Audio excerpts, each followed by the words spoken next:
But we're going to talk about the first coach that got fired. That's Stan Van Gundy. I liked him better as a commentator anyway, so I'm glad for that. Me too. I think he was better in that role. I think better than Jeff. Not better than Jeff. Nah, he's up there. But I do think that they're brothers, right? Yeah. But I do think that, of course, Stan Van Gundy has a passion for coaching. But I do believe that commentating is less demanding. So just a little. At an older age for him. Absolutely. Of course. Absolutely. I think it's more commentating is funner too.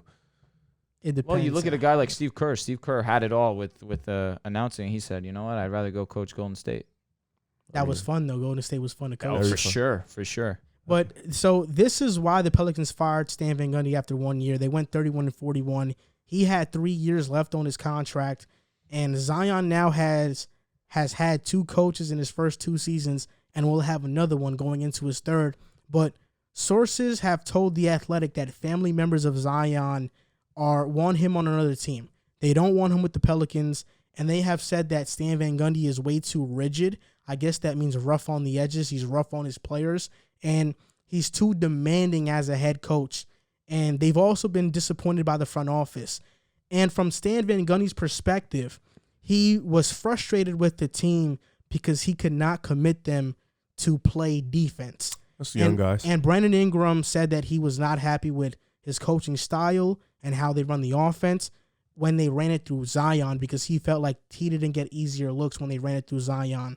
And that's pretty much it. Stan Van Gundy was annoyed as hell because they can't play defense. And the players are like, this guy is old as hell. He doesn't adapt to the new NBA style. So obviously they're clashing. But I do question if this is more of a thing of young players just not wanting to improve. It sounds 100%. like the Minnesota situation with Kat and Wiggins and Thibodeau. Jimmy Butler was upset. Thibodeau comes to the Knicks and he makes them embrace that culture. Jimmy Butler was upset that the young guys wasn't buying in on defense, and I think that just goes with a lot of the young guys in the NBA. They don't buy in on that defensive mindset. But a couple things to take away from Stan Van Gundy. He said obviously he couldn't get the guys to buy in. Brandon Ingram, I do agree at a point, because it wasn't that Stan Van Gundy's system was terrible. But at the same time, the reason why he didn't get a lot of easy looks because they had no spacing. Correct. They had no floor spacing. The team was built very poorly. And the reason why Zion was given more touches is because the way Brandon Ingram's style of play is, it doesn't really suit Zion. I don't think they're a match for each other in a sense, especially in Zion being in the ball handling role. It's not The Bachelor. Yeah. What? Never watched the show? Nah. Oh, you don't get it then. Oh, okay. I was so confused. That's all right. Yeah, so I like. So uncultured, bro. Yeah, a little bit. Oh my gosh. What's The Bachelor? Really? You never watched The Bachelor? All right. Long story short, one guy, bunch of girls. Oh, like the reality TV show. Correct. And they pick which one is going to be their match. Correct. Do they actually be with them, or is that like sometimes hit or miss? That's why when you said they're not a fit, I said not The Bachelor. Oh, okay, I get it now. Yeah. The joke totally went over your head. Okay. Go on with your monologue. Damn. Yeah. Disappoint me. I don't even know what you were saying. Yeah. What was I saying? Zion. Yeah. The fact that they said he's too demanding.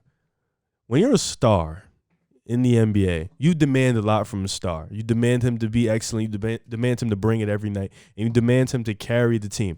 I feel like the Pelicans had 2 stars in Brandon Ingram. 2 emerging stars in Brandon Ingram and Zion Williamson. At the same time, I feel like the team was good enough to make a play-in, like, even though the system was poorly constructed and they didn't have a lot of guys who fit Zion and Brandon Ingram's style. I feel like they still could have fought with the Spurs for a play-in spot. I thought Zion and Brandon Ingram were good enough. Even Lonzo Ball was good enough to get them to that spot. They didn't do it. They haven't capitalized. Not only is this Zion's about to be his 3rd coach, this is also Brandon Ingram's like 4th or 5th coach in about 4 or 5 years. Lonzo Ball too. So I think they have to figure out. The front office hasn't been good. Anthony Davis wanted to leave. Chris Paul wanted to leave. This has just been a shit show of a front office for a very long time, even before Zion. I mean, to be fair, David Griffin was not with those front offices. That is true. But I think Pelicans just as a whole, I think they have a little curse on themselves too. Guys just don't want to be there.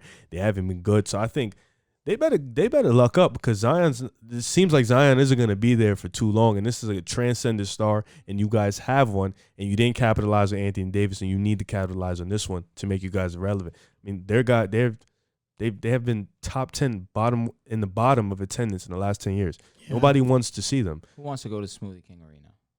That's what it's called? Yeah. And they messed up with Eric Gordon, too. Yeah, that was a fold, too. Yeah. It's called Smoothie King Arena. That's nobody's going there. That's gay. So what was the question exactly? I feel like was it just what do we think of the overall Pelicans? You're an idiot. No, because the question I have here is different. The question is, what coach do you think would best fit? I was gonna say, didn't even answer that.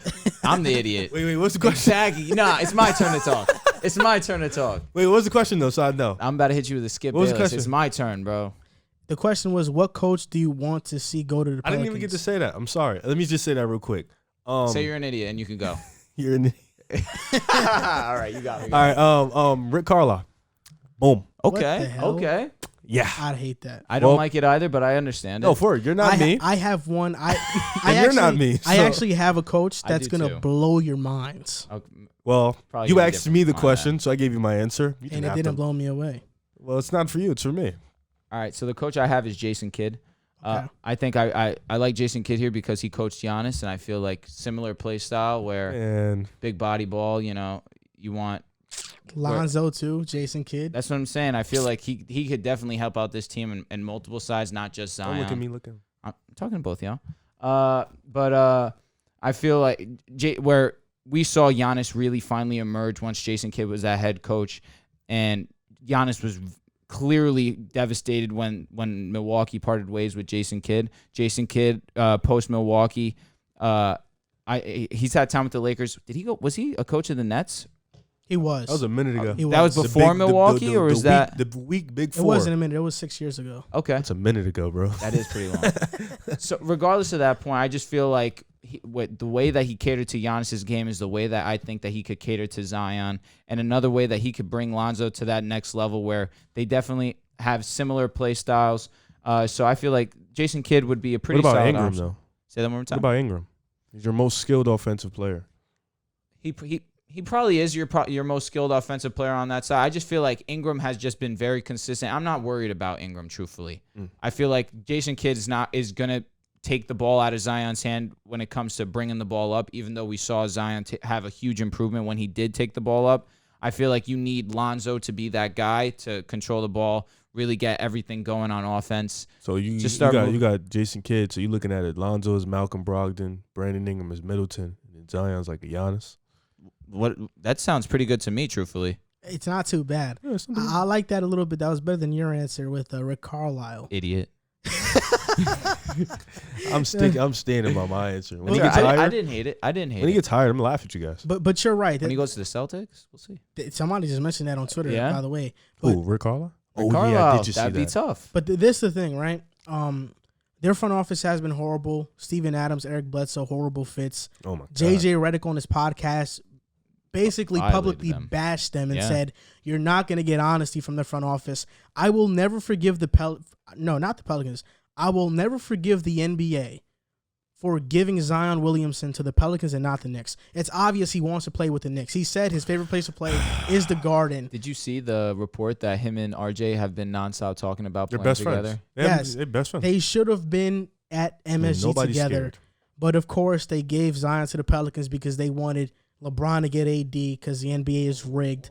And they wanted LeBron to have you're making a rigged this glorious path. But this is the thing.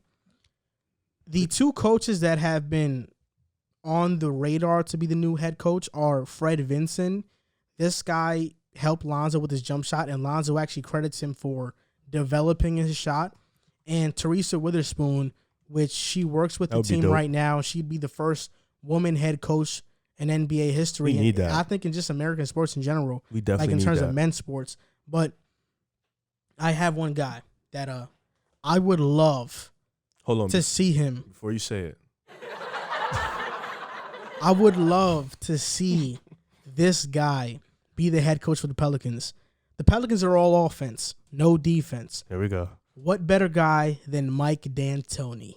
Mike D'Antoni with That the wasn't Pelicans would be such a good That was fit. my other option. I would see No, it wasn't. you could see Zion running a point guard type of role, inflating his stats to the max. Brandon Ingram, Lonzo Ball, if he's able to play in that Mike D'Antoni offense, pace and space, 7 seconds, he's gonna ball out. I am certain that if Mike D'Antoni goes to the Pelicans, the first thing he's doing is trading Eric Bledsoe. He already dealt with a better Eric Bledsoe and Russell Westbrook, so he's off that. I am screaming. Steven Adams, you can have he can be there. He can be their Clint Capella, and then you just go like that. And I think Mike D'Antoni to the Pelicans would be such a great fit. Their offense would be electric. But you think It'd he'd be fun leave to watch. the Nets? If he wins a championship this year, I don't see why not. Actually, you know what? I threw the laughing because I thought you was gonna say some nonsense. I actually like that one though. That was actually really good. Of course you do. But I feel like we're still missing the problem. We just said it. Brandon Ingram doesn't like, realistically, what he's basically saying. He doesn't like when Zion's running the offense. You just said Zion running the one, not running the one, but bringing up the ball. Do you think that's going to be comfortable for Brandon Ingram? I feel like he wants the ball. Brandon Ingram is just, he said that he didn't like the offense because he wasn't getting easier shots. Okay. In this offense, he will get easier shots. I feel like D'Antoni's been big on. I feel like D'Antoni's good at that, but they just need to fix the team. I feel like with that same team, Bledsoe's going to be hard to deal. I think it's just Bledsoe. Steven Adams, too, because he doesn't provide the spacing for Zion. I think Steven Adams is fine because he can be the Clint Capella He's a type really of guy. good big man. He is. Really good, strong. He's a good role player. He's He is. really strong. Strongest screens in the league. He is, but I'm saying their lineups when they're throwing out those two guys with Brandon Ingram, it's no floor spacing, it's no space at all, no room to work. Well, Zion needs to develop a 3-point shot too. Truthfully, He's like 21, bro. I agree. I think he'll develop it because the thing I like about Zion the most is that he's not hesitant. No, he's to definitely take it. not. So he will take it. We saw that in his first game of his career.